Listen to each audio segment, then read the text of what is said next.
Un jour que Jésus priait à l'écart, ayant avec lui ses disciples, et leur posa cette question: Qui suis-je au dire des hommes? Ils répondirent: Jean-Baptiste, les autres Élie, les autres qu'un des anciens prophètes est ressuscité. Et vous, leur demanda-t-il, qui dites-vous que je suis? Pierre répondit: Le Christ de Dieu. Jésus leur recommanda sévèrement de ne le dire à personne. Il ajouta qu'il fallait que le Fils de l'homme souffre beaucoup, qu'il soit rejeté par les anciens, par les principaux sacrificateurs et par les scribes, et qu'il soit mis à mort et qu'il ressuscite le troisième jour. Puis il dit à tous: Si quelqu'un veut venir après moi, qu'il renonce à lui-même, qu'il se charge chaque jour de sa croix et qu'il me suive.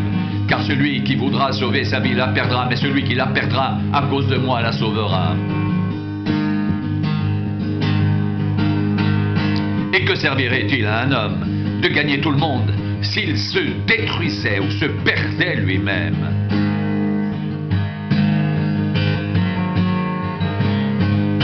Car quiconque aura honte de moi et de mes paroles, le Fils de l'homme aura honte de lui quand il viendra dans sa gloire et dans celle du Père et des saints anges. Je vous le dis en vérité, quelques-uns de ceux qui sont ici ne mourront point, qu'ils n'aient vu le royaume de Dieu.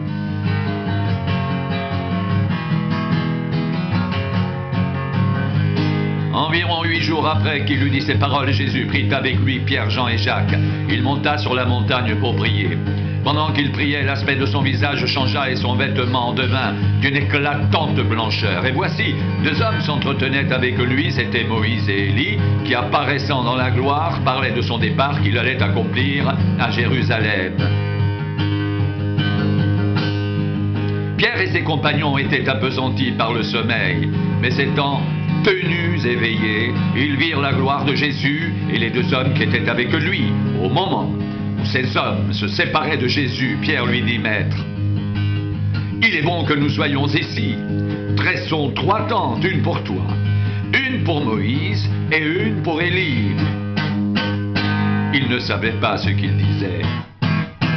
Comme il parlait ainsi, une nuée vint les couvrir. Et les disciples furent saisis de frayeur en les voyant entrer dans la nuée. Et de la nuée sortit une voix qui dit: Celui-ci est mon fils élu, écoutez-le. Quand la voix se fit entendre, Jésus se trouva seul. Les disciples gardèrent le silence et ne racontèrent rien à personne en ce temps-là de ce qu'ils avaient vu.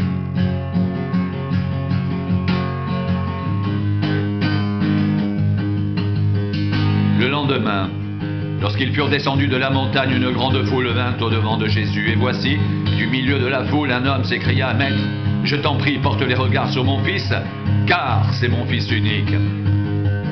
Un esprit le saisit et aussitôt il pousse des cris et l'esprit l'agite avec violence, le fait écumer et a de la peine à se retirer de lui, après l'avoir tout brisé. J'ai prié tes disciples de le chasser, ils n'ont pas pu.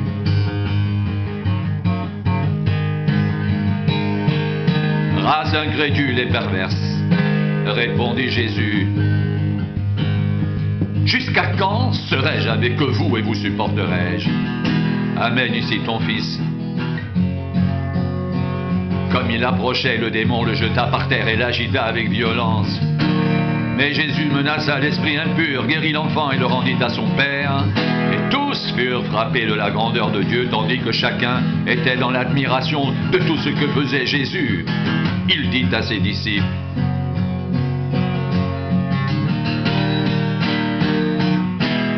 Pour vous, écoutez bien ceci. Le Fils de l'homme doit être livré entre les mains des hommes. Mais les disciples ne comprenaient pas cette parole. Elle était voilée pour eux, afin qu'ils n'en aient pas le sens, et ils craignaient de l'interroger à ce sujet. Or, une pensée leur vint à l'esprit, savoir lequel d'entre eux était le plus grand. Jésus, voyant la pensée de leur cœur, prit un petit enfant, le plaça près de lui et leur dit: Quiconque reçoit en mon nom ce petit enfant me reçoit moi-même, et quiconque me reçoit, reçoit celui qui m'a envoyé. Car celui qui est le plus petit parmi vous tous, c'est celui-là qui est grand.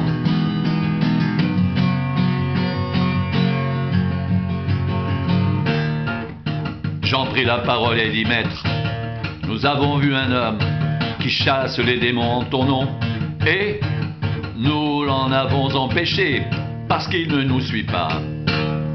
Ne l'en empêchez pas, lui répondit Jésus, car qui n'est pas contre vous et pour vous.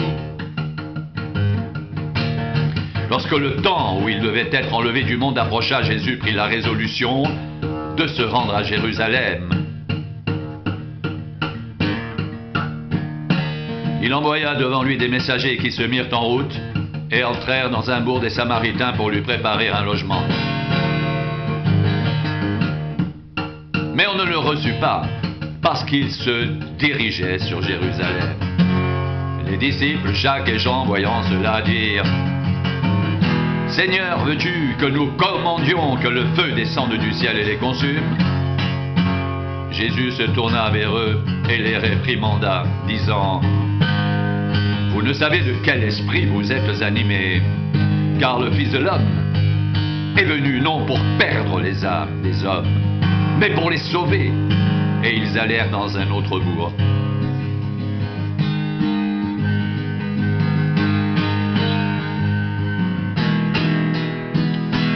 Pendant qu'ils étaient en chemin, un homme lui dit: « Seigneur, je te suivrai partout où tu iras. » Jésus lui répondit: « Les renards ont des tanières et les oiseaux du ciel ont des nids, mais le Fils de l'homme n'a pas un lieu où il puisse reposer sa tête. » Il dit à un autre: « Suis-moi. » Il répondit: « Seigneur, permets-moi d'aller d'abord ensevelir mon Père. » Mais Jésus lui dit: « Laisse les morts ensevelir le mort. Et toi, va annoncer le royaume de Dieu. » Un autre dit: « Je te suivrai, Seigneur, mais permets-moi d'aller d'abord prendre congé de ceux de ma maison. » Jésus lui répondit: « Quiconque met la main à la charrue et regarde en arrière n'est pas propre au royaume de Dieu. »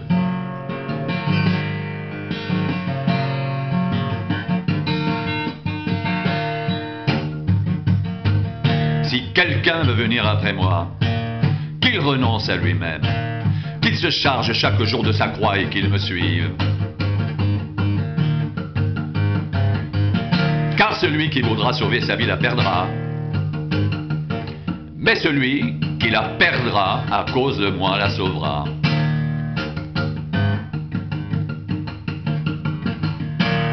Et que servirait-il à un homme de gagner tout le monde s'il se détruisait ou se perdait lui-même? Car quiconque aura honte de moi et de mes paroles, le Fils de l'homme aura honte de lui quand il viendra dans sa gloire et dans celle du Père et des saints anges.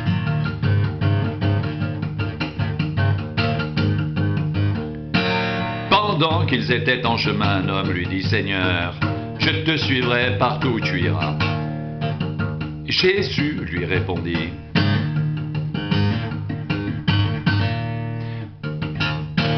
« Les renards ont des tanières et les oiseaux du ciel ont des nids, mais le Fils de l'homme n'a pas un lieu où il puisse reposer sa tête. »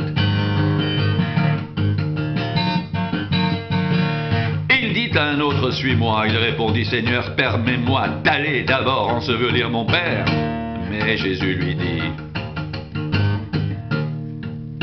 « Laisse les morts ensevelir leurs morts, et toi, va annoncer le royaume de Dieu. »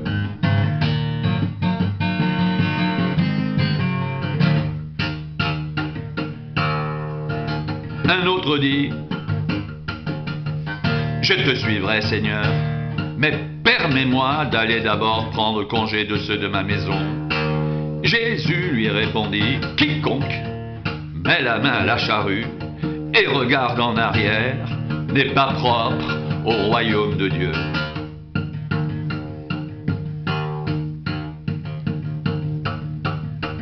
Si quelqu'un veut venir après moi, qu'il renonce à lui-même, qu'il se charge chaque jour de sa croix et qu'il me suive.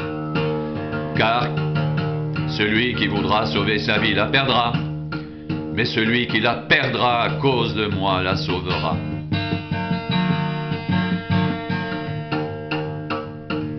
Et que servirait-il à un homme de gagner tout le monde s'il se détruisait ou se perdait lui-même.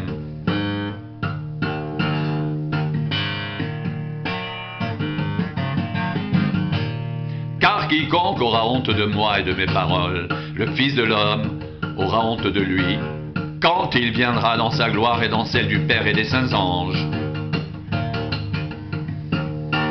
Pendant qu'ils étaient en chemin, un homme lui dit: Seigneur, je te suivrai partout où tu iras. Jésus lui répondit: les renards ont des tanières et les oiseaux du ciel ont des nids, mais le Fils de l'homme n'a pas un lieu où il puisse reposer sa tête. Il dit à un autre: suis-moi. Et il répondit: Seigneur, permets-moi d'abord d'aller ensevelir mon Père. Mais Jésus lui dit: laisse les morts ensevelir leurs morts, et toi, va annoncer le royaume de Dieu. Un autre dit: je te suivrai, Seigneur, mais permets-moi d'aller d'abord prendre congé de ceux de ma maison. Jésus lui répondit: quiconque met la main à la charrue et regarde en arrière n'est pas propre au royaume de Dieu.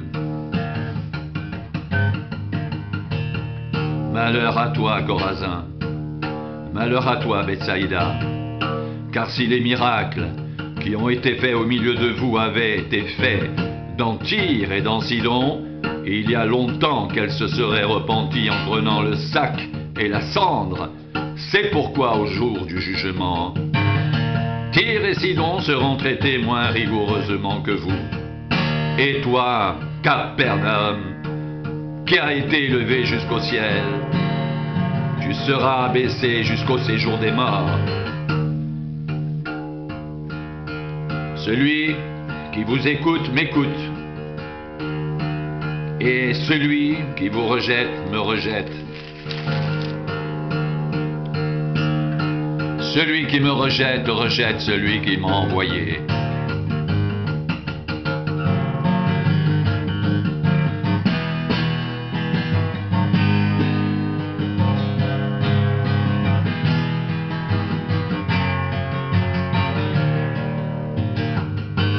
Les 70 revinrent avec joie, disant: Seigneur, les démons même nous sont soumis en ton nom. Jésus leur dit: je voyais Satan tomber du ciel comme un éclair. Voici, je vous ai donné le pouvoir de marcher sur les serpents et les scorpions et sur toute la puissance de l'ennemi, et rien ne pourra vous nuire. Cependant, ne vous réjouissez pas de ce que les esprits vous sont soumis, mais réjouissez-vous de ce que vos noms sont écrits dans les cieux.